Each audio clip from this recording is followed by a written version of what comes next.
சீரியல்களின் full எபிசோடுகளை Sun டிவியில் ஒளிபரப்பான உடனே எக்ஸ்க்ளூசிவாக சன் நெக்ஸ்டில் மட்டும் ஃப்ரீயா பாருங்கள்.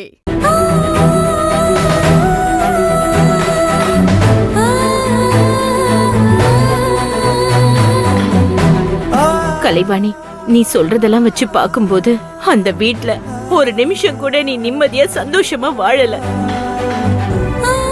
ஒவ்வொரு நாளும் நரக வேதனை தான் அனுபவிச்சிட்டு இருக்க. செழியனை கல்யாணம் பண்ணி நீ சந்தோஷமா வாழ்ந்துருவேங்கிற நம்பிக்கையில தான் நீ இந்த கஷ்டத்தெல்லாம் அனுபவிக்கிற.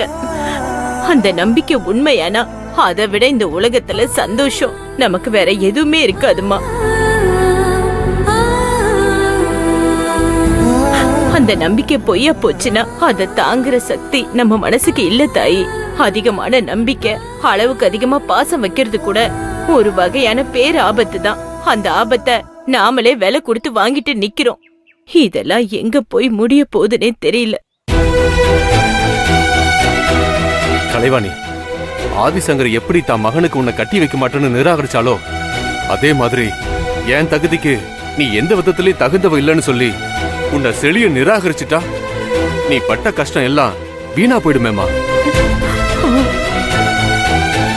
நான் ஏன் இப்படி சொல்றேன்னா, ஆதிசங்கரோட வாக்க வேத வாக்க நினைச்சு வாழ்ந்துட்டு இருக்க செழியன் ஆதிசங்கரி பேச்ச மீறி ஆதிசங்கரை எதிர்த்து உன் கழுத்துல தாலி கட்ட செழியனால முடியுமா?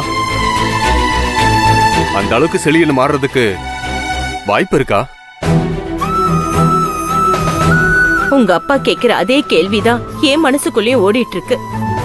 எனத்தோட தான் சேரும், பணம் பணத்தோட தான் சேரும்.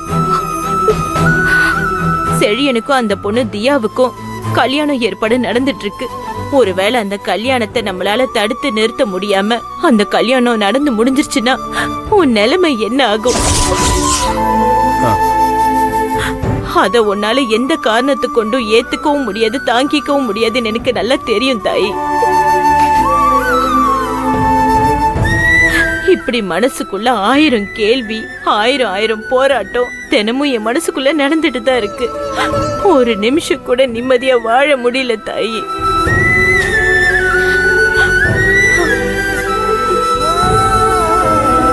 உனக்கு ஒரு நல்ல வாழ்க்கையை அமைச்சு கொடுத்து உன்னை சந்தோஷமா வாழ வைக்க வேண்டிய பொறுப்பு எனக்கும் அம்மாவுக்கும் இருக்குமா. ஆனா அந்த பொறுப்பையும் நீ எடுத்துக்கிட்ட. உன் எதிர்காலம், உன் வாழ்க்கை எப்படி அமைய போகுதுன்னு தெரியாம நானும் அம்மாவும் திண்டாடிட்டு இருக்கோம் தாயி. கண்ணாடி மாதிரி இருக்க உன் வாழ்க்கைக்குள்ள கல்லெறிஞ்சு உடைக்க ஒரு கூட்டமே முயற்சி பண்ணிட்டு இருக்கு. அந்த கண்ணாடிய நீ ஒருத்தியா எவ்வளவு நாள்தான் பாதுகாக்க முடியும்னு எனக்கு தெரியல தாயி. அத பாதுகாக்கிற சக்தி செழியனுக்கு மட்டும்தான் இருக்கு. இவ்ளோ நடந்ததுக்கு அப்புறமும் நீ உன் மனசுக்குள்ள இருக்க காதல செழியன் கிட்ட சொல்லாம மூடி மறைக்கிறது எந்த விதத்திலயும் நியாயமே இல்ல தாயி.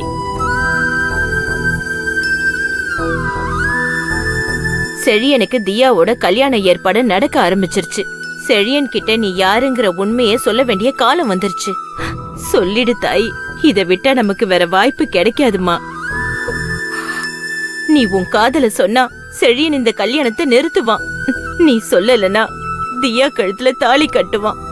செழியன் தாலிய கட்டணுமா இல்ல இந்த கல்யாணத்தை நிறுத்தணுமா? சொல்லு கலைவாணி. கல்யாணத்தை நிறுத்தணும்.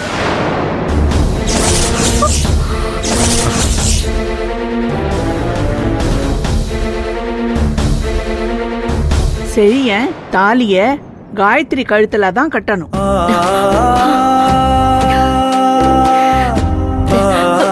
வாங்கம்மா. வாங்கம்மா. வாங்க வாங்க பாட்டி, வாங்க உட்காருங்க. வணக்கம்மா. வணக்கம். குடுமா. இந்தாங்கம்மா.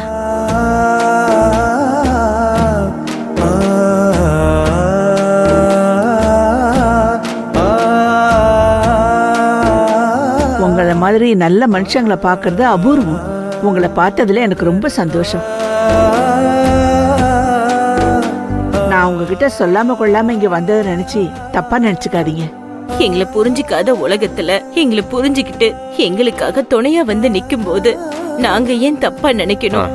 நீங்க இங்க வந்தது எங்களுக்கு சந்தோஷம்தான். நீங்க எவ்வளவு பெரிய தியாகத்தை அந்த குடும்பத்துக்கு செஞ்சிருக்கீங்கன்னு என்னால புரிஞ்சுக்க முடியுது. அன்னைக்கு நீங்க ஜெயிலுக்கு போகாம சுப்பிரமணிய ஐயா ஜெயிலுக்கு போயிருந்தாருன்னா ஆதிசங்கரி அம்மாவோட வாழ்க்கையே தலைகீழா மாறி இருக்கும். ஆதிசங்கரி அம்மாவோட இந்த சாம்ராஜ்யம் நிச்சயமா உருவாயிருக்காது. அது உருவாக காரணமான உங்களை இந்த ஜென்மம் முழுக்க ஆதிசங்கரி குடும்பம் மறக்க கூடாது. அதுதான் நியாயம், அதுதான் தர்மம்.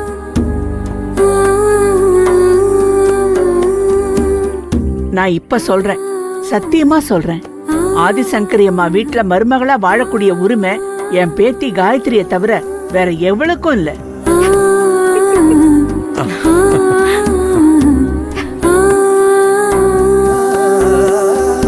தியாவுக்கும் செழியனுக்கும் கல்யாணத்துக்கான ஏற்பாடு வேகமா நடந்துகிட்டு இருக்கு.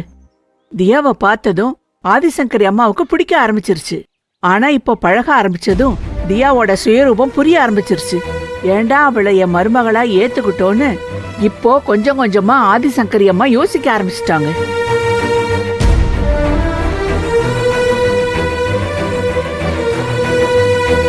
கல்யாணத்துக்கு முன்னால தியாவோட மொத்த சுயரூபமும் ஆதிசங்கரி அம்மாவுக்கு நிச்சயமா தெரிய வரும். தான் ஒரே மகனுக்கு, தன்னை நம்பி வாழற மகனுக்கு இந்த திமிரு பிடிச்ச தியாவை கல்யாணம் பண்ணி வச்சா தான் மகனோட வாழ்க்கை என்ன ஆகும்னு கண்டிப்பா தோண ஆரம்பிக்கும். கடவுள் எழுதின கதைய எந்த மனுஷனாலையும் மாத்த முடியாது. மனுஷங்க முயற்சிக்கலாம், ஆனா முடிவை படைச்சவன் தான் கொடுப்பான். எனக்கு நம்பிக்கை இருக்கு, நீங்களும் நம்பிக்கை இழந்துடாதீங்க. சரி. கெட்டவங்களுக்கு மனுஷங்க துணைதான் இருக்கும், ஆனா நல்லவங்களுக்கு சாமி துணை நிக்கும். உங்க குடும்பத்துக்கு சாமியோட துணை இருக்கு, அதோட சேர்ந்து இந்த பாட்டியோட துணையும் இருக்கு. காயத்ரி அந்த வீட்டுல வாழ வைக்கிறதுக்கு நான் தயாரா இருக்கேன். நம்பிக்கையாவும் உறுதியாவும் சொல்றேன், என் பேத்தி காயத்ரி தான் அந்த வீட்டு மருமக.